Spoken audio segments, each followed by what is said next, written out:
Loading. Alrighty. Hi everyone, it's Alex here from Being Better Balanced, and I've got the wonderful Sarah from Nutrition for Kids with me today. Welcome to you. Hello. Sarah is a fabulous nutritionist. She doesn't specialize but has a super keen interest in kids and particularly sensory processing disorder and how that impacts your fussy eating and all the rest. So we're really lucky to have Sarah here today because I know there are lots of you mums out there tearing your hair out. You've got those little ones home with you now for at least 2 more weeks, and the fussy eating can drive you absolutely crazy. So Sarah, we see loads of different kids in the practice and everyone's got different, backgrounds, different factors going on with their lifestyle, different after-school activities, rah. So they're not all different. What are the top kind of factors that you look for in a fussy eater and all the rest? What's your criteria? Yeah, so there are so many causative and contributing factors for fussy eating. And as you said, all the kids are so different. So we kind of look at them on an individual basis. But in terms of some of the key areas that we look at, we first sort of look at the developmental. Are there any oral motor skill issues, any learning delays, or learnt behaviour? You've got to remember, eating is a new skill that kids have to develop, just like talking and walking. So just looking at how they develop. Secondly, we look at sort of more from a psychological level, what's their stress like? What's their anxiety? Is there any fear associated with the food? What are their learnt behaviours? Are they modelling off a parent or an older sibling? And then we might dive a bit deeper in terms of like nutritional deficiencies. Zinc and iron are a couple that are definite standouts in terms of fussy eating, but also things like digestive enzymes. Are they able to digest the food? And if they aren't, is the food then just sitting there and causing them a bit of gut discomfort or bloating or pain? And, if you can't digest something, you're not going to be that inclined to eat it again. Like, you have that association. So those sorts of things are key. And then we look at, as you mentioned, sensory issues. It's becoming more and more prevalent that kids have some sensory issues. And so I guess it's just defining whether it's standard fussy eating or whether it's something a little bit more in play and we go into that sensory food aversion, that sort of thing. Yeah, cool. So many different things going on there. It makes sense that as a nutritionist, it's not all black and white, and you really do need to do some investigation to see what's going on with that individual child. When you're talking about sensory processing, so for those at home that haven't heard that term before, when we're looking at our brain function and how we take in all of our sensory information, so touch, taste, sound, vision, everything, in these kids that have sensory processing disorder, it's all kind of a little bit heightened, isn't it, Sarah? So you might find that these kids are the ones that don't like really loud noises, that they're out in public and they're doing these ones, or when it relates to food, it can absolutely cause those food aversions and things like that. So for the mums and dads at home, what sort of stuff might you like? Are there kind of little boxes that you can tick to go, that can be really normal for a fussy eater, that's a bit different and might warrant some further investigation?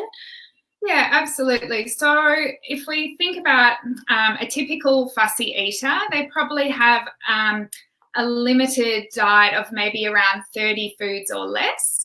And the food limitations can vary. So one day they might be happy eating carrots and pasta, for example, and 3 weeks later they've decided that they don't like carrots anymore and they need to move on to something else. But they might shift back and forth, and so they're, I guess, a little bit more open to trying new foods as well.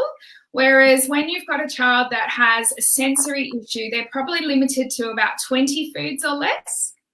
And as you mentioned, they have this kind of sensory overload. So if we're thinking just food, that could be texture, it could be smell, it could be, with texture, it could be putting it in their mouth and they could be gagging.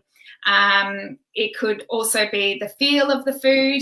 And it also can be the sound. So like crunchy foods can really be irritating, or maybe it's not them eating it, it's the person next to them, and they're just so sensitive.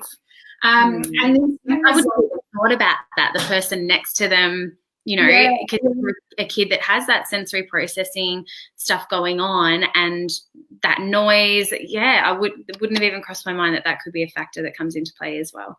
Yeah, so even when we talk about food, it could extend to other things. So if we're talking texture, maybe they're really sensitive to, like, say, wool or different types of fabric, scratchy fabric, or smell. Maybe they don't want to go into a certain room because of the smell, or maybe they can't sit in another environment like at a restaurant or a cafe and eat. They might just completely shut down.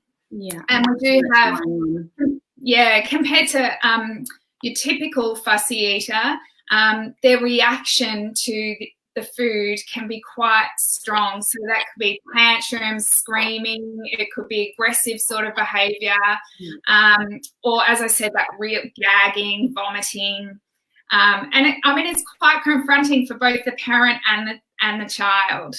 And it's stressful. It kind of plays into that whole, as a chiropractor, we talk about it a lot with our families, is that whole stress response, not only with the adults, but also with those little ones. And if they're anxious and things around food as well, then that's going to play a huge role in how they then associate meal times and trying new things and all of that sort of stuff. So absolutely. Yeah.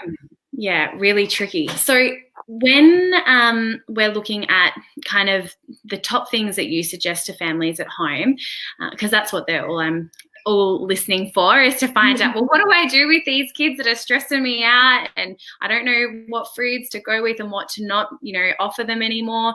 What sort of stuff do you really suggest so that they can really thrive and improve their diet and improve how many foods that they are eating?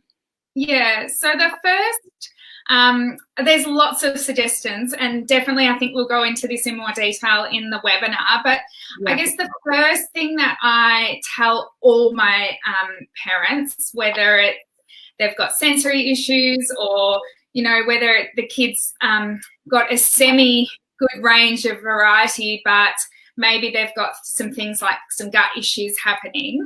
The first thing I talk about is removing that pressure and reducing that stress in the eating environment. As you said, it's incredibly frustrating for parents. I know as a mum, if I was to, cook a beautiful, wholesome meal and to only have yuck, it's disgusting, I'm not eating that, it's frustrating. And then you've got waste of food, and it's just another thing.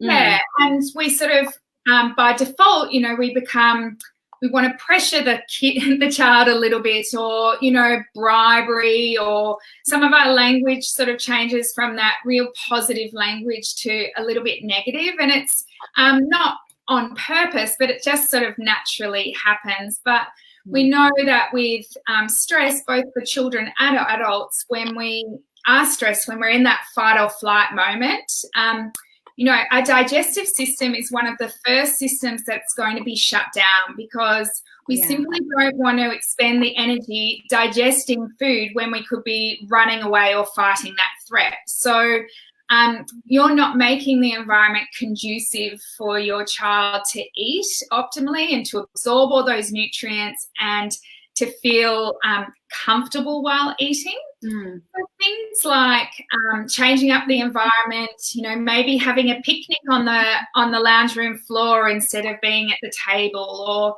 eating at the kitchen bench rather than in the dining room can shift that I guess that feeling of that, you know, if I'm going to be forced to eat something in this environment.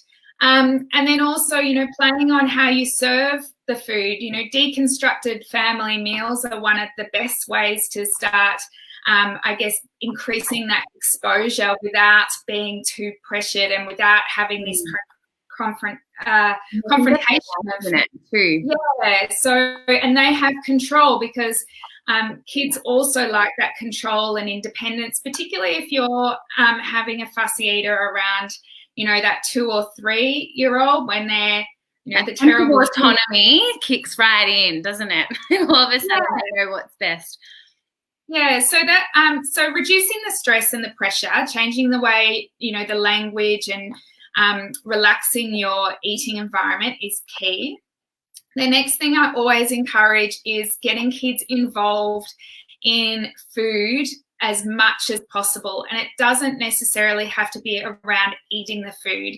It could be planning the weekly meal, maybe depending on their age, maybe they want to choose a couple of recipes out of a book and help you write a shopping list. Taking them to farmers markets, not so easy right now, but, you know, letting them do list. Yeah, or right now you can plant some seeds in the garden, just doing some things that build that association around food, that relationship with food, and also break down that fear. And again, they take a bit of ownership. And I guess finally, the third one that I always recommend is exposure. So research tells us that it can take up to about 20 times for a child to accept a particular food. So if we've cooked a lot of persistence for parents, stay with it. And most give up after 3 or 4 times. So, you know, it is unfortunately a long process. For some kids, it can take about 2 years for them to really expand their diet and to shift from that fussy eater to just the normal kid. Yeah. So it can take a long time, and about 25% of kids won't grow out of it. But we know the rest of those kids, after sort of the age between 6 and 8, they can sort of start growing out of these eating behaviours. But yeah, continued exposure, and it doesn't mean that you're going to make the child eat it or, you know, there's that pressure. It could just be that there's a leafy green salad on the table, in the middle of the table. You're not necessarily forcing them, but it's there. They see those foods. It just becomes the norm. Yeah. Helping to make it, things like that, so that they're involved and continue exposed. Yeah, okay. That's so those are sort of my first 3 that are just anyone gets that. Get that rule. If with exposure, if your child does have sensory issues, maybe for example the texture or the touch, you know, you may do some sensory play with food, but not talk at all about eating the food. So again, it's just taking it away from that pressured environment and allowing them to continually explore without feeling like, oh my God, I'm going to have to eat this. This is going to make me gag. And it's that sense of anxiety that kind of lingers in the background going, yeah, it's all well and good to play with the food, but I know what's coming next. You're going to make me try it and I don't want to. Correct. So, yeah. Yeah. So it's just, really just making food an everyday part of our lives and, not being so, I guess, set on, here's your meal, this is it, you know, you eat it, you don't get dessert, you know, all those sorts of things. Yeah. So we want to just break down. The parents are listening, because I feel like that's what we got as kids. This is dinner. Take it or leave it. Yeah, I remember that. I had a fear of broccoli as a kid, and I hated broccoli, and you know, it was always like, well, this is it, and it came out again in the morning, and you know, here's for breakfast, and it was horrible. It was never for breakfast, so I'll give them that. But I do. Just so you know, I do love my broccoli now, though. Well, maybe it worked. Maybe it to their madness. Who knows? Well, that's awesome. I'm so wrapped with those tips, and I think there's so many mums and dads out there that will be finding that really helpful, particularly now that we're at home with them. Maybe we've got a little bit more time to start implementing some of that stuff, getting the kids involved with all the meal planning and preparation, like you said. So definitely, you know, lots of stuff that they can be doing to get on board there.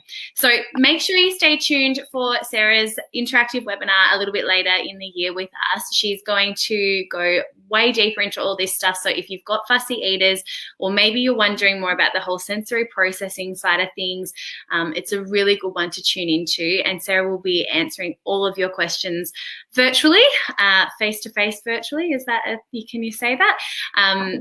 In that capacity, and we'll go forward from there. So keep checking in. We've got more Facebook Lives this week and next with different health professionals. But again, thanks so much for joining us, Sarah, and we can't wait to have you on our interactive webinars. Thanks for having me. No worries. See ya. Bye, everyone.